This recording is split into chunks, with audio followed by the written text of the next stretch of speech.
7 fantasy football experts have gathered here in Austin, Texas, and we have formulated the perfect draft strategy for you this year to use in your fantasy football leagues to help win your leagues and obviously win you money. But all this strategy comes down to a lot of different factors. We're going to have a lot of different guys here on the show today. But let's talk with Zach here from FantasyLand first, and he's going to be covering rounds 1 through 2. So what should you be doing in your fantasy football drafts during this crucial first and second round, which is going to really define the foundation of your team? And Zach, I'm curious kind of what your general strategy is like going into this year for these rounds, because obviously it can make or break your team for fantasy football. I think the best strategy for your league is going to be determined by your league.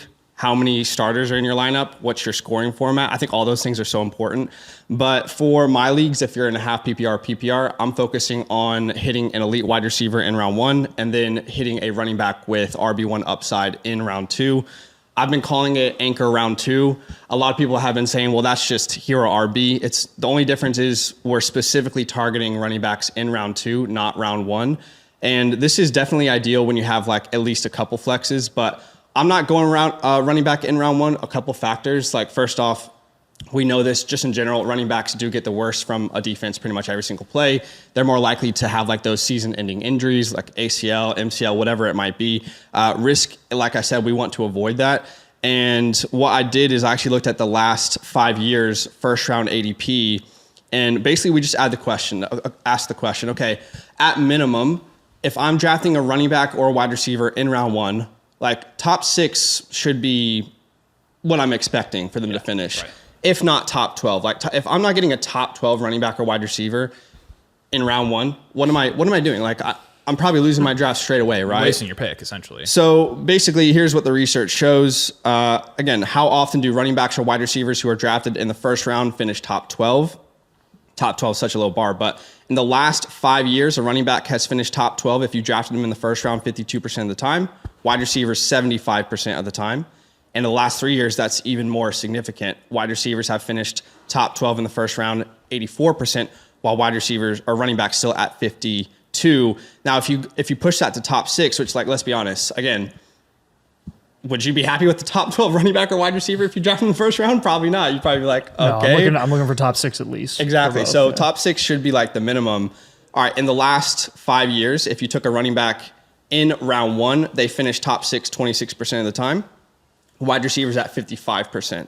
So I just think it's there's a lot of factors at play here. The nature of our game is now more and more focused towards wide receivers. We're seeing obviously more and more wide receivers being dominant for fantasy football. So I have some ideal names to target here, but again, it's all about avoiding risk. And I'm not saying you can't draft the running back in round 1, but personally, the way ADP is falling on all these sites for me, I'm kind of obsessed with the running back options in round 2 anyways.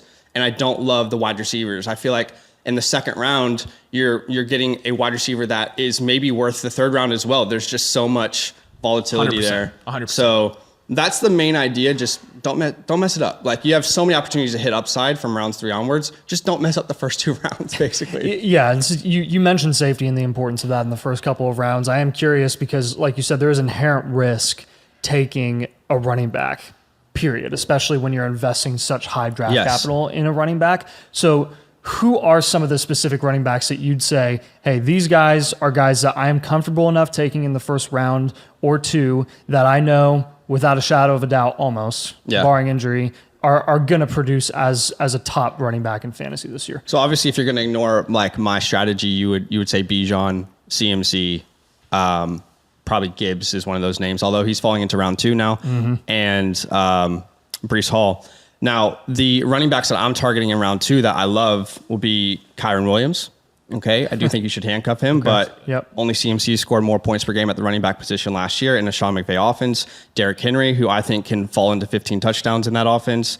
Travis Etienne, I know we won't talk about him because people hate that name, but I just think he's going to drown in volume.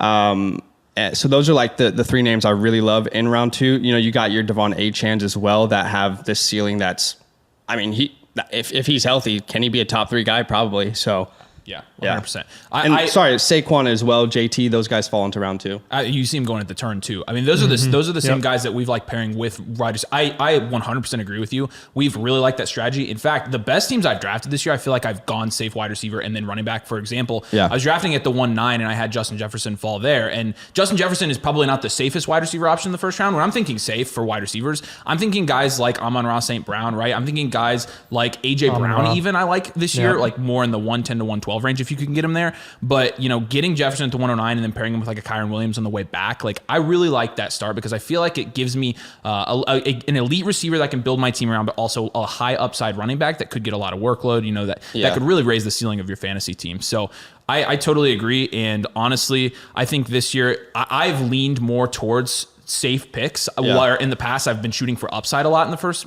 round or two. I've found that I really don't like the results at half the time when I think shoot for upside. Just quickly, I think if you're early first, I think my favorite start is like a Tyreek Hill and an ETN if he falls. Absolutely. It's cool to hate ETN right now. I'll take that. In the mid first, I love like a Chase Derrick Henry start if he falls there. Yeah. And then in the late first, that I think it's the toughest spot on the board. But if you can do like AJ Brown, Jonathan Taylor, AJ Brown, Gibbs, I think that's a great start. Absolutely. Logistically. So yeah. Well, thanks, Zach. There you go. Rounds 1 and 2. There's your strategy for that. Now let's move to rounds 3 through 5. So the middle rounds in fantasy football drafts can be some of the most confusing rounds because you really could go a lot of ways with them. So we've got Corey, we've got Danny from FSE here, and they're going to walk us through kind of their strategy for navigating these middle rounds in your fantasy football drafts this year. So thanks for coming on, guys. Yeah, appreciate it. I think first and foremost, it's going to depend what you did in the early rounds, and Zach did a great job of setting the table for that. But the mid rounds are kind of where you win and lose these leagues, as Zach alluded to as well. This is where you kind of want to shoot for your upside swings.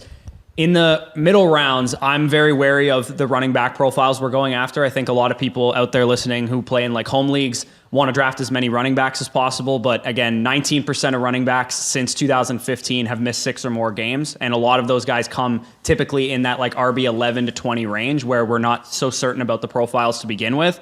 And 61% since 2015 have disappointed in some regard. Maybe they just kind of finished below where you drafted them, they got injured, or they outright busted and were terrible for you. So in this area of the draft, we like to typically focus on wide receivers. And I think this year, uniquely, round 3 is a great spot for wide receiver profiles. You can get your Jalen Waddles, your sometimes Nico Collins, Malik Neighbors, Cooper Kupp guys, whatever player you like in that area of the draft. Wide receiver is typically a good position to go out and target. And then in the round 4-5 range, we've noticed specifically this year, and we've done hundreds of drafts so far, especially on sites like Underdog Fantasy and stuff. You got the tight end middle tier of Trey McBride, Dalton Kincaid, Kyle Pitts, those type of guys. I feel like round 4, round 5 are a great spot to deviate away from drafting wide receivers, drafting running backs, because they represent a very good positional advantage. And of course, if you're going to target quarterbacks too, you got Jalen Hurts and Mahomes and those type of guys going in that area. So it is very much going to depend on what you did earlier, but it's also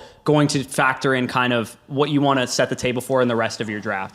Yeah, and sticking to structure is our main key in this range, in the round 3 to 5 area, because, we can go through the running back position. There are a couple names we like. We can go through, like Corey said, the onesie positions, at tight end, at quarterback. This is where you typically start seeing those names off the board. Obviously, wide receivers, we're always drafting in this range because of the hit rates historically, but depending on what you did in the first 2 rounds, did you grab 2 running backs? Did you grab 2 anchors? Did you grab 1 running back anchor? Did you grab 2 wide receivers in the first 2 rounds? Are you in a shallow league? Are you in a deeper league? All of these factors kind of play, but the main goal for me, especially in deeper leagues, especially in half PPR, full PPR leagues, is can I leave the first 5 rounds with 3 wide receivers? Because structurally, I know I'm able to catch up at running back. I'm able to be able to grab the Jalen Warrens later on. Obviously, he's hurt right now, so that's a bad example. But a lot of those later round running backs, Jonathan Brooks, Rico Dowdle, Blake Corums, to backfill my depth chart at that point. So if I can leave with 3 wide receiver profiles, I'm really strong in the first 5 rounds. I typically feel strong about my teams. And in terms of specific targets, like Corey said, when you're in the round 3 range, especially in home league ADP, if Nico Collins somehow falls to you, Jalen Waddle, receivers like that, we are smashing every time. In terms of a running back, if you drafted 2 running backs to start your draft, we like guys like Isaiah Pacheco, Kyron Williams, Travis Etienne, whoever is able to fall in that range. Rounds 4 and 5, like Corey said, is the sweet spot this year for quarterback and tight end. Patrick Mahomes, Lamar Jackson, typically the names you see in the round 4, unless you somehow get lucky and get a Jalen Hurts, Josh Allen.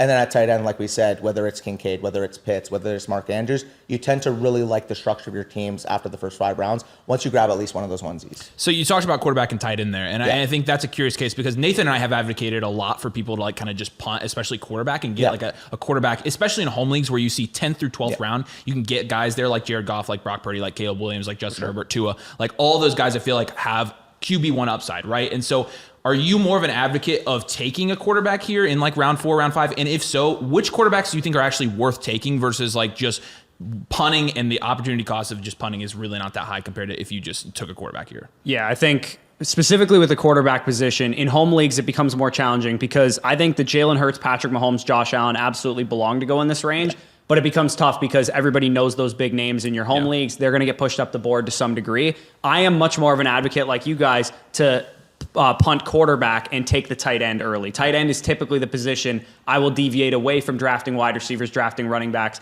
in this area of the draft for. And like we mentioned too, a lot of the names that we like in the 3rd round, a lot of the names that we like in the 4th round at wide receiver and running back, it's mainly like the guys that feel good about tethering ourselves to a great offense too. Like if you get an ETN, a Pacheco, got an Achane, somebody like that in the 3rd round, in the 4th round, you can grab Cooper Kupp, DK Metcalf, Devontae Smith. Just tether yourself to great offenses is another thing that I noticed going through this research, that a lot of the big misses in the rounds 3 to 6, 3 to 7 range is from guys like us talking target shares, talking analytics, and we just didn't factor in who's throwing these guys the football, who's getting them their opportunities in the red zone, things of that nature. So targeting great offenses in this area of the draft is another thing I would like to hammer home. Yeah, I think that's a huge point. So there you go. Rounds 3 through 5, that's what you should be doing for your fantasy leagues this year. Guys, thanks for coming on. We appreciate it. Now let's go ahead and move round 6 through rounds 9. All right, so rounds 6 through 9, where you start building out the rest of your starting lineup and into your flex spots in your fantasy leagues. This is going to be a crucial league-winning portion of your draft. We've got Mason here from Flock Fantasy helping us out with this range here. So, Mason, I'm just kind of curious, what your general strategy is and what your gauge is on the strength of different positions in this range and how you're approaching that range of the draft this year. So I know Corey already mentioned this, but obviously it's highly dictated based on what you do in the early rounds. And at the same time, you're actually really going to want to look at your league settings as well, because a lot of people watching this are going to be playing in leagues where you're going to start 2 wide receivers, 1 flex. And in a format like that, really the later round wide receivers that don't have a super high ceiling, unless you're in a super casual format where some people would be playing on ESPN where you can get like Xavier Worthy round 7 or 8. If you can get a great value like that, of course you do you. But really, if you're in a super shallow redraft format, I think here you're trying to just hunt upside. And you can go about that a couple different ways. You can look at backfields that don't have a clear defined starter, but we know that they're in a good offense. Great example of that would be like Cincinnati. I don't know if you're a Chase Brown guy, Zach Moss guy. It doesn't matter. But if you're in round 9 and you're sitting there and you maybe have like 2 running backs through your draft so far and you're playing in that shallow format, what I prefer doing personally is taking a swing on a running back that could potentially be a starter or he could be complete dust. But it doesn't matter because this is about the portion of the draft that you get to where nobody's going to be a for sure thing, that you may end up cutting any of these guys by the time we get to week 5. Yeah, absolutely. And I think, that's where fantasy leagues can be won, is when you're drafting these guys in this range that a lot of people kind of are unsure of their situation. They get enough opportunity to have touchdown upside every single week. And if you end up flexing guys like that, like a Chase Brown, like a Zach Moss, like you said, both guys on a good offense that we really just don't know who the number 1 there is going to be. Those are the guys that I think you end up plugging into your flex spots and they can end up winning you fantasy leagues. So I'm really comfortable taking shots there. I'm curious what you think of wide receivers in this range, because a lot of the wide receivers here are either in like heavy committees. You've got like the Green Bay wide receivers are going in this range, and a lot of people are trying to sort that out. Or you're getting down to the wide receiver 2s, wide receiver 3s on teams. Are you looking to take any of those guys in this range with running backs, or are you mostly just focused on like finding that touchdown upside, finding that opportunity there? So going back, I think it's very dependent on your league format, where if you're starting in a league where, say, you start 2 receivers and 2 flexes, it's a full PPR league, 3 wide receivers, single flex. If you can start 4 more wide receivers, I think it's a decent idea to hammer in like the Christian Watsons of the world, guys that could potentially pop at receiver, because you can just get so many of them in your starting lineup.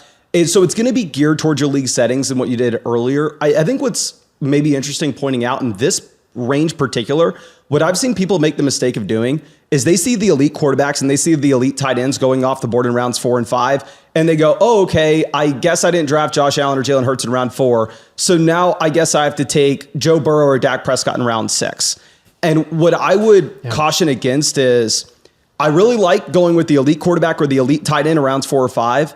But once those guys are off the board, you're almost better off avoiding quarterback and tight end in this range in particular, especially in your just regular redraft league, and more so waiting to the later rounds to maybe take like Trevor Lawrence and a Tua. So I think if you're going wide receiver or running back in this range, it's kind of dictated based on your league format. But the main mistake I've seen in this range is people propping up the low-end QB ones and the low-end tight end ones, where if you just, I mean, at this point, the guys who took an elite option aren't going to bother taking another. So you can just wait till the end of your draft and grab two guys that are kind of comparable. Yeah, 100% agree. And that's going to play into our strategy that we'll finish here with rounds 9 through 12, where we are going to tell people, target a quarterback if you don't have one of those elite guys. But I think that's important. And I think in terms of tight end there as well, you mentioned that. I think really like if you're getting like George Kittle somewhere in the 6th, 7th round, which I've seen happen on sleeper leagues, I'm comfortable taking him. Oh, yeah. Outside of that, like there aren't a ton of tight end guys. I mean, there's not a ton of tight ends there I like as well. I'm curious if you have any like it's disgusting. It grosses gross. Me out. Yeah. I cannot stand taking tight end there, and every time someone does it in that range, I'm thanking them because they're just letting a guy fall to me at wide receiver or running back, which generally there's a lot of need there for not just depth but flex spots, and maybe even if you're in a 2 or 3 wide receiver starting and you went an elite QB at the top and multiple elite running backs, then you're depending on your wide receivers in that range. Yeah, so absolutely. I love going receiver and running back there. I'm curious, Mason, what's some of the guys in that range that you just cannot stop taking?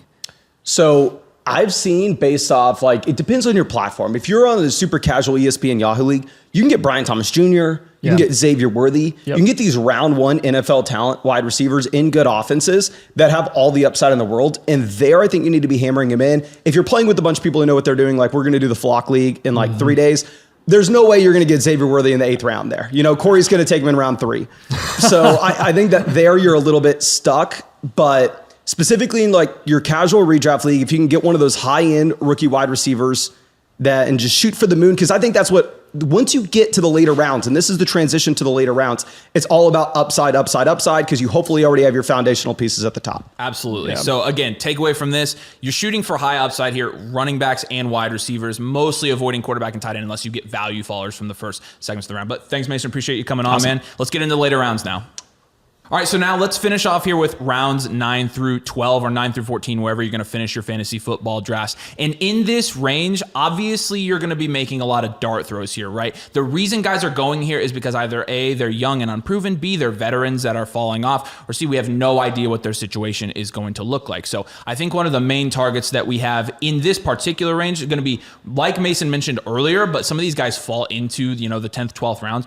Running backs, wide receivers that have good opportunities, that do have potential for getting a lot of volume, that may have just fallen because, again, the uncertainty. Like, for example, Javonte Williams. I think you see Javonte Williams, sliding a lot of times down in the 9th, 10th round. Yep. But also the Bengals backfield, things like that. But I think running backs and wide receivers both that have avenues to volume that are being slept on a little bit are going to be kind of our first targets here. Yeah, and I think overall the biggest focus here is going to be team need in this range, right? Because those first 7-8 rounds, your hands are to an extent kind of tied, or you do have some league mates who are like freaking out about team need in those earlier rounds, and it's too early to be worrying about team need and reaching on those players. True. Rounds 9 through 12, it's a complete free-for-all. If you need running backs because you win a ton of wide receivers in the first few rounds, go for running backs, go for the guys that have an opportunity or an avenue to get a significant amount of volume in their offense.